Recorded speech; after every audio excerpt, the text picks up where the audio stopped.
Chapter 10, Section 5, Multiplying and Dividing Radical Expressions. All right, we're going to look to multiply radical expressions, to rationalize denominators that have a radical term, one radical term. Also to rationalize denominators that have binomials that involve radicals. You'll see the difference in those in just a little bit. And also to write radical quotients and lowest terms. So in this section, in the previous section, we added and subtracted. In this section, we do a variety of different kinds of products and quotients that involve radical expressions. And what we're going to try to do is we're going to try to show you how to do this. In many cases, especially with multiplication, it's very similar to the distributive property and the FOIL method that we used when we were multiplying monomials and binomials and such together. So we'll start off by first multiplying two binomial expressions, or two binomials that involve radical expressions, and we're going to use what we referred to for so many years as the FOIL method. And so in the FOIL method, now I'm going to raise this up just a little bit. First, outer, inner, last, we multiplied the first terms, the outer terms, the inner terms. Oh, I need a better pencil than this. And the last terms. Oh, this is multicolored here. And we multiplied these one at a time. And then simplified by combining like terms if there were any like terms. So in this case, we'll be looking for like radicals. So what I have here first is I have 2 times 1. 2 times 1 is just 2. Then I have 2 times plus the square root of 5, so that's plus 2 square roots of 5. And then I have the square root of 3 plus the square root of 3 times positive 1, so that's plus the square root of 3. And then I have the square root of 3 times the square root of 5. A little scratch work here. Remember that the square root of a times the square root of b is equal to the square root of a times b, as long as a and b are not negatives. So in this case, I have the square root of 3 times the square root of 5. This should equal the square root of 15. Now, check to see if any of your terms combine. It doesn't look like it here because this is already simplified, this is already simplified, this is already simplified. None of these radicals are like radicals, and I only have a constant term out there. So there's my guy right there. That's my answer. Next one up, a little bit like something we've seen before that had to do with binomial conjugates. 4 plus the square root of 5, then 4 minus the square root of 5. Well, these also have a conjugate effect in that they appear to be binomial looking because you're adding two terms, although there are no variables. Typically we have variables in binomials. And they do involve radicals, and as it turns out, they involve like radicals, which is kind of cool. So what I'm going to do here is I'm still going to approach this by using the FOIL method, but you may remember that when you multiplied a minus b times a plus b, the outer and the inner cancel, and you just ended up with a squared minus b squared. Well, that's what's going to happen here. The outer product and the inner product are going to cancel, so you really only have the first product, 4 times 4, which is 16, minus the last product, the square root of 5 times the square root of 5 is the square root of 25, or 5. Well, look at how nicely this one simplifies all the way down to a rational number. In this case, to a whole number, 11. Now, we're going to use this a little bit later, as I mentioned, when we do some division and some quotients and such. Next guy up, C, is the square root of 13 minus 2. Now, most of my students don't like memorizing patterns if they don't use them very often, but there is a pattern for squaring a binomial. You may remember that a minus b squared is a squared minus 2ab plus b squared. The first term squared, keep the same sign, double the product, always, always, always a plus, and the last term squared. Well, students don't like doing that, and you don't have to. You can write this twice and then do the FOIL method that I showed you in example A here. But I'm going to try this pattern. Okay. Now again, if you don't want to do it this way using this pattern, then my suggestion is that you write this twice, the square root of 13 minus 2 times the square root of 13 minus 2, and then do FOIL. You'll get the same answer. I think this way is just a little less work. So it's the first term squared. The square root of 13 times itself is just 13, because the square root of 13 times square root of 13 is square root of 169, which is 13. Then minus here, minus here, minus here, minus here, and then it's 2 times the product. 2 times the product here. Well, the product of the square root of 13 and 2 is 2 the square roots of 13. 2 times that would give me 4 square roots of 13. Then it's always, always, always a plus, and then it's the last term squared, which is a 4.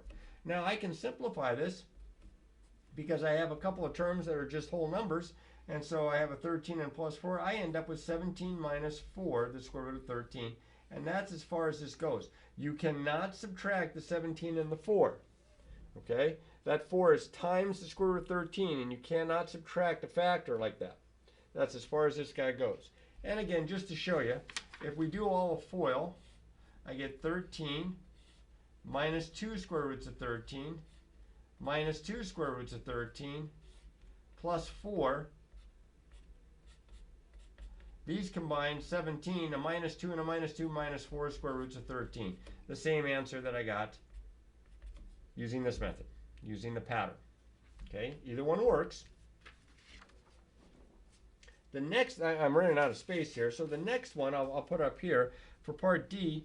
This was 4 plus the cube root of 7, 4 minus the cube root of 7. Now, what's kind of cool about this one, if you want to think of this as cool anyway, math cool, is that they're conjugates. It's just that this time they involve cube roots instead of square roots. So again, I only have to do the first and the last. The first gives me 16. The last minus does not give me 7. This is the cube root of 7 times the cube root of 7. This is the cube root of 49. 7 times 7 is 49. And that's as far as that guy goes. This is not a perfect cube. It's a perfect square. I cannot take the cube root of that and get a rational number. The last one that I have here involves a variable. It's the square root of t plus the square root of 5. I think that's a 5. Maybe it's an s. It's an s. I can't read my own writing. Times the square root of t minus the square root of s. And this, again, is a little bit like the conjugate effect. Now, off to the side, I've listed that t has to be greater than or equal to 0, or s has to be greater than or equal to 0. A lot of times, just in the directions, they'll just say assume that the variables represent positive numbers or non-negatives. So I'm still going to do the same thing that I did before here, in that the o and the I are going to cancel. The o and the I are going to cancel, so I just do the first. Square root of t times square root of t is the square root of t squared, which is t, minus square root of s times square root of s, square root of s squared, which is s. And there's my answer. Nice and neat. And I get t minus s. Okay? Now, that's when you're multiplying two expressions that are kind of have the binomial look. Now, if one of them looks more like a monomial times the binomial look, then we use the distributive property. You know the distributive property, a times the quantity b plus c is a times b plus a times c. Where we're going to use that effect here, look at this first example. 3 times the square root of 2 times the quantity, 3 square roots of 2 times the quantity, 5 square roots of 3 minus 7 square roots of 2. I'm going to distribute. I'm going to multiply it over this difference here. So 3 square roots of 2 times 5 square roots of 3. The 3 and the 5 is 15. The square root of 2 times square root of 3 is the square root of 6. Minus 3 square roots of 2 times 7 square roots of 2. That would be 3 times 7 is 21. Square root of 2 times square root of 2 is square root of 4, which is 2. And notice what happens. This one simplifies, this one does not. So I have 15 square roots of 6 minus 21 times 2, and of course that's 42. So I have 15 square roots of 6 minus 42, and that's as far as this guy simplifies to. Okay, so if it's a monomial looking effect times a binomial looking effect, although that's probably not the best verbiage there, it's a distributive property approach that you're going to use. Now, we cannot have a radical in the denominator. This was talked about 2 sections ago when we were simplifying radicals to begin with. You can't have a fraction under a radical, and you can't have a radical in the denominator. So since we can't have a radical in the denominator, when we have a problem that has a radical in the denominator, what we attempt to do is to make that denominator into a rational number. We're going to get rid of that radical. And the best way to do that is to multiply the numerator and the denominator of that expression by something that rationalizes the denominator. And I'm going to show you exactly here. We rationalize the denominator by multiplying the numerator and the denominator by the radical that's in the denominator. Now this first example here, 5 over the square root of 11. The radical in the denominator is the square root of 11. So I am going to simplify this by multiplying top and bottom by the square root of 11. 5 times the square root of 11 is just that, 5 square roots of 11.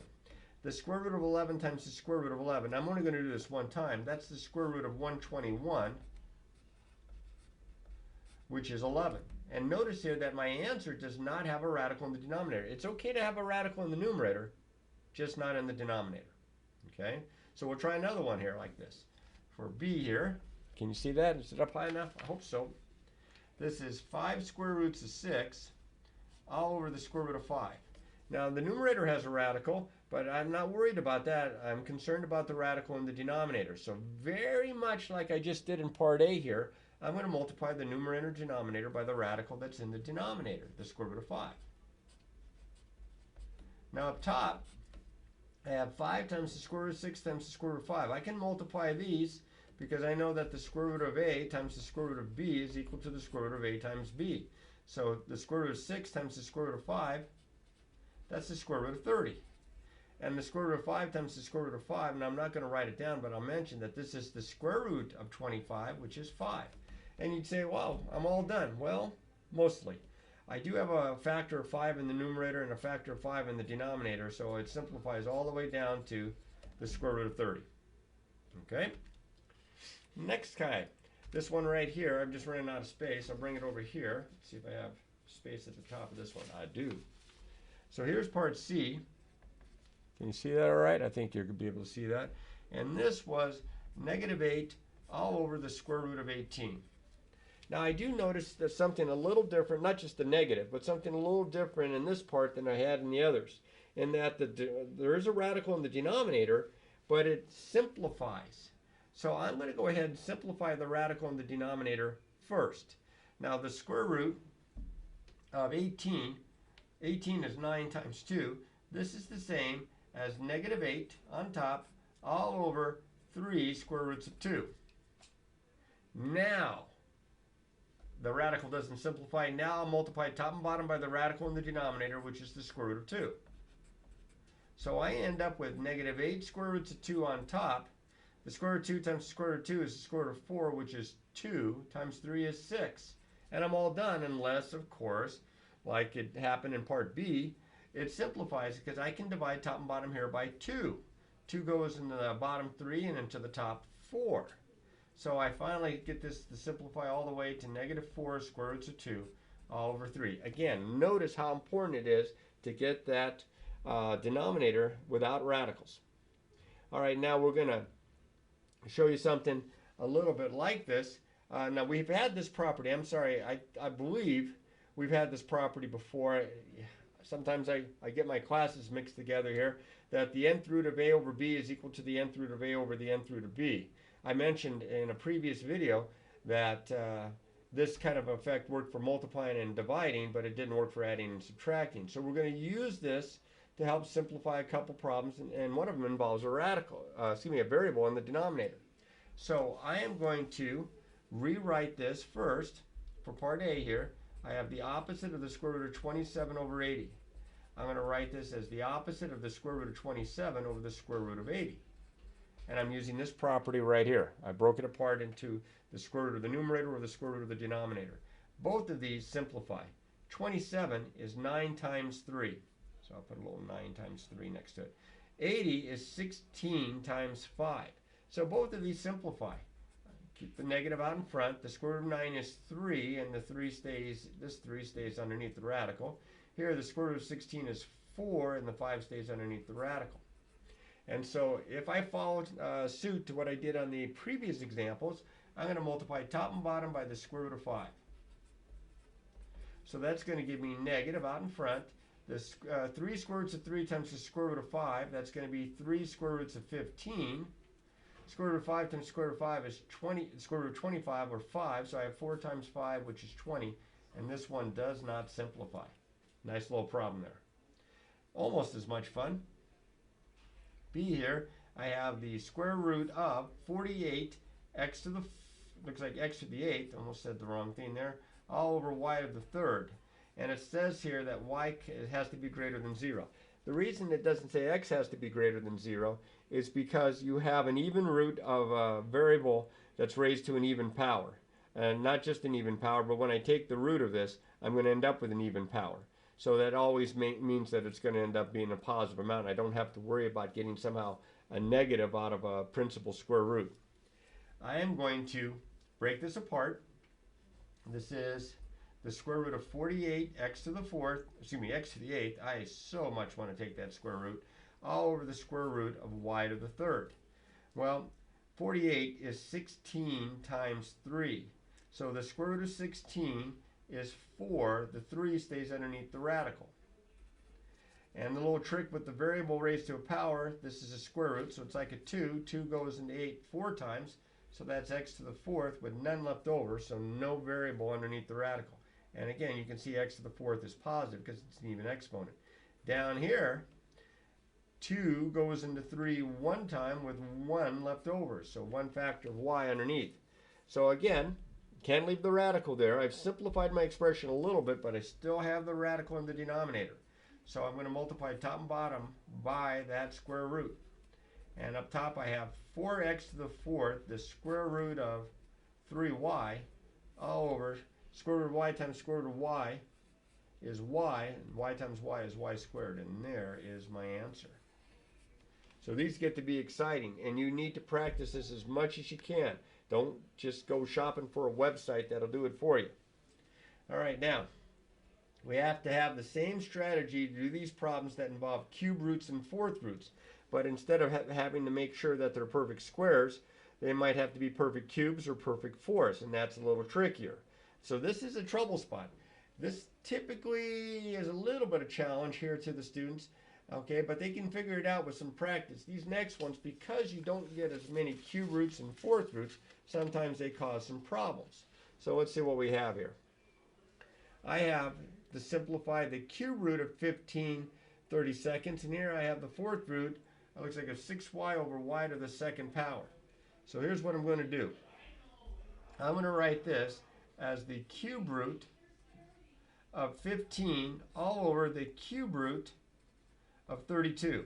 Now 15 doesn't have any perfect cube factors greater than 1, but 32 does. 8 is 2 times 2 times 2. That's a perfect cube. This is 8 times 4. So on the top here I have the cube root of 15. On the bottom, the cube root of 8 is 2, and the 4 stays underneath. All times the cube root of 4. Now here I want to multiply top and bottom to rationalize my denominator, but not by the radical itself. We did that with square roots. With cube roots, we'd have to think of a number that when we multiply it times 4 would give us a perfect cube. Well, since 4 is 2 times 2, I'm going to multiply top and bottom. I'm going to write it separate here. Top and bottom by the cube root of 2. The cube root of 2. Now if you say, well, wait a minute, they're different. It's okay. Look what's going to happen here. I'm going to end up top with the cube root of 30, but on the bottom, the cube root of 4 times the cube root of 2 is the cube root of 8. The cube root of 8 is 2, so this is just 2 times 2, or 4, and there's my answer. So I had to get a little crafty here and try to figure out what times this number could make it a perfect cube. Well, 2 times 4 is 8, and 8's a perfect cube. All right, we'll try another one here. Let's see if I have room here to just put it right next to it. This is a fourth root, and again, it states that your variables here are greater than or equal to 0. Well, w is greater than 0 because you can't get 0 on the bottom. So I have the fourth root. I'm going to write this as the fourth root of 6y all over the fourth root of w squared. Now, again, I can't have a radical in the denominator, so I have to think kind of like I did over here. What would I multiply times it to make this a perfect, in this case, fourth? So then when I take the fourth root of it, it comes out to be a nice round amount. Well, I already have a w squared. It's a shame that this isn't a 4, because then 4 would go into 4 once with none left over. So the trick here is to multiply by the fourth root of w squared. Now you say, you're contradicting yourself. You're multiplying top and bottom by the same thing that's in the denominator. Well, that was a coincidence, because w squared times w squared is going to give me w to the fourth. Up top, I have the fourth root of 6y times w squared is 6y w squared. But on the bottom, and here I'm going to write it out the long way, This is the fourth root of w squared times w squared is w to the fourth. 4 goes into 4 one time with none left over. So I get the fourth root of 6yw squared all over w. And that's it. That's how you simplify it. That's a beast. Now there's one other type of problem. Well, maybe I shouldn't say just one other type of problem. But there's another type of problem that I want to look at here that involves a radical in the denominator, but it also involves a second term. So we're going to consider rationalizing denominators that have kind of like binomials that involve radicals, one or two radicals. So we're going to multiply the numerator of the denominator, not by the radical in the denominator, but by the conjugate of that expression, of that denominator. Remember conjugates. Conjugate of a plus b is a minus b. Conjugate of 5 minus the square root of 2 is 5 plus the square root of 2. Conjugate of the square root of 3 plus the square root of 2 is the square root of 3 minus the square root of 2. So it looks exactly the same except they have a different sign in the middle. With that stated, I'm going to rationalize these four problems. This was just a statement about k and z not being the same. I shouldn't say not being the same. Let's see, k cannot equal z. My handwriting is so bad. I'm assuming that that's z, and they both have to be greater than 0 here. So with that stated, I need a whole new sheet here. I'm going to start off with part A here, which is 4 over 2 minus the square root of 3. Now, people, if you multiply top and bottom by the square root of 3, just to show you, this is wrong, but if you do this, because you see that square root there, what happens is up top I have 4 square roots of 3, but on the bottom I'm going to have to distribute. So I get 2 square roots of 3 minus the square root of 9, which is 3, and I still have a radical in the denominator. No good. So let's show you what to do. Okay, 4 over the square root of, 4 over 2 minus the square root of 3. The conjugate of this binomial looking expression here is 2 plus the square root of 3. So I am going to multiply top and bottom by 2 plus the square root of 3. Now top, I'm going to have to distribute. Monomial looking effect times a binomial looking effect there gives me 8 plus 4 square roots of 3. Excuse me. On the bottom, I'm going to do FOIL. But again, since they're conjugates, the O and the I cancel out, and I end up with just the F and the L, so that's 4 minus the square root of 3 times the square root of 3 is 3. Well, this one is really nice. 8 plus 4 square roots of 3 all over 1, or 8 plus 4 square roots of 3. Okay? Next guy up. I have 7 over the square root of 2 plus the square root of 13. Oops, there we go. So I'm going to still do the conjugate effect like I did here. I'm going to multiply top and bottom by the square root of 2 minus the square root of 13. I'm going to have to do another distributive up top. I have 7 square roots of 2 minus 7 square roots of 13. But on the bottom, the F, that's going to give me a 2 minus the L, that's going to give me a minus 13. Uh-oh, that's weird. I end up with a negative number underneath. That's a negative 9. Now, that's not a terrible way to write your answer. It's just not a very common way to write your answer because we don't normally write a fraction or a rational expression with the negative in the denominator. So I could take this negative and just set it out in front, which is probably what I would do. But it's possible that you could take this negative and distribute over here like it's a negative 1 and write this as negative 7 square roots of 2 plus 7 square roots of 13 over 9, or you even switch it around, 7 square roots of 13 minus 7 square roots of 2 all over 9. So any of these guys here are okay ways to write it. I just wanted you to see an example of that because you probably have to come across this and decide from multiple choice answers. Next guy up. See here, square root of 3 plus the square root of 5 all over the square root of 2 minus the square root of 7. All right, well, I'm got the two radicals down here in the denominator, so I'm going to use the conjugate, but the conjugate of the denominator, not the numerator. I'm going to multiply top and bottom by the square root of 2 plus the square root of 7. And so up top, I have to do FOIL. There's no trick on this one. Square root of 2 times the square root, square root of 3 times square root of 2 is the square root of 6. Square root of 3 times the square root of 7 is the square root of 21. Square root of 5 times the square root of 2 is the square root of 10. Square root of 5 times the square root of 7 is the square root of 35. None of these radicals simplify, and they do not combine. What a messy looking denominator. But on the bottom, I get 2 minus 7. So here's a great example where I would just most likely just go ahead and write this with just taking the negative. Oh, not with that pencil. No wonder that had such a good point to it. Nobody ever uses it because of the bad eraser. And just take that negative there and put it out in front like that. All right. Do I have another one? I have another one. I have, if I can read my handwriting here, I have 2. I can't tell if that's a 2 or a negative 2.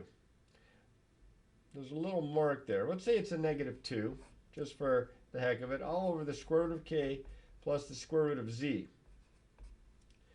Okay, now it says for some reason that k does not equal z. I'm not sure why I would worry about, oh, because of the conjugate then would be 0. That makes sense. Okay, so in the original problem it says k cannot equal z, and k is greater than 0 and z is greater than 0. So what happens here is that I'm going to multiply top and bottom by the conjugate of the denominator, which is the square root of k minus the square root of z. And you can see that if k equaled z, then this would be multiplying top and bottom by 0, which we do not want to do. So I'm going to distribute. So I have negative 2 square roots of k plus 2 square roots of z, and on the bottom I have k minus z. Now there's really nothing wrong with the way this is written. You could leave it like this. You could factor a negative 1 out of the top and put the negative 1 out there. You could multiply top and bottom by negative 1. I'll just show you what that would look like. If I multiply top and bottom by negative 1, I'd get 2 square roots of k minus 2 square roots of z. And then if I multiply the bottom by negative 1, I get negative k plus z, or z minus k. And that is a little bit cooler looking answer, form of the answer, than perhaps the one before that. This looks a little nicer than maybe that one does. Okay. Now, the last thing I want to talk about in this section is I want to simplify radical quotients. Now, you have to be careful here as far as simplifying these expressions here. Look for a common factor in the numerator and in the denominator, because notice that my denominators in this case don't have radicals, just the numerators do. So I have, this handwriting is so bad that it's difficult to be able to tell what's going on here. So I'm going to write 15 minus 6 square roots of 2 all over 18. I notice that my numerator has a GCF of 3. The reason that that's important is that 3 is a factor of the denominator. So I can cancel a 3 here and a 3 here, and I have 5 minus 2 square roots of 2 all over 6. And I would leave my answer that way. You could write this, although I'm not sure why you would, you could write this as 5, 6 minus 2, 6, the square root of 2, which would be 5, 6 minus 1/3 the square root of 2, but I think this just looks so much cooler in that form. Now keep that in mind here. Look at the next one. For b here, I have 15k plus the square root of 50k squared all over 20k. And it says here k has got to be greater than 0. Okay, so what happens here is that this radical simplifies. 50 is 25 times 2, and this is, of course, k squared, so that's just k times k. So I have 15k plus, this is 25 times 2, so I take the square root of 25 as 5. The 2 stays in. 2 goes into 2 one time with none left over, so I end up with this expression, simplifying it to, and on the bottom 20k. Now you may notice that my numerator has a GCF of 5k. That would leave 3 plus the square root of 2 all over 20k. Okay, 5 goes into 5 once, 5 goes into 24 times. K cancels out with k here. So I end up with 3 plus the square root of 2 all over 4. And that is much simpler looking than the original expression. So be careful to factor before writing a quotient in simplest radical form. I was going to write lowest terms, but in simplest radical form there. All right, now, if you practice these problems, you can get better at them. If you will let a website do the problems for you, or you kind of race past this and don't really give it much thought or effort, just enough to get you by so that you're on to the next section, you're going to pay for this later on, because you do need to make sure that you can write quotients in simplest radical form, even quotients that look like this. So practice, practice, practice.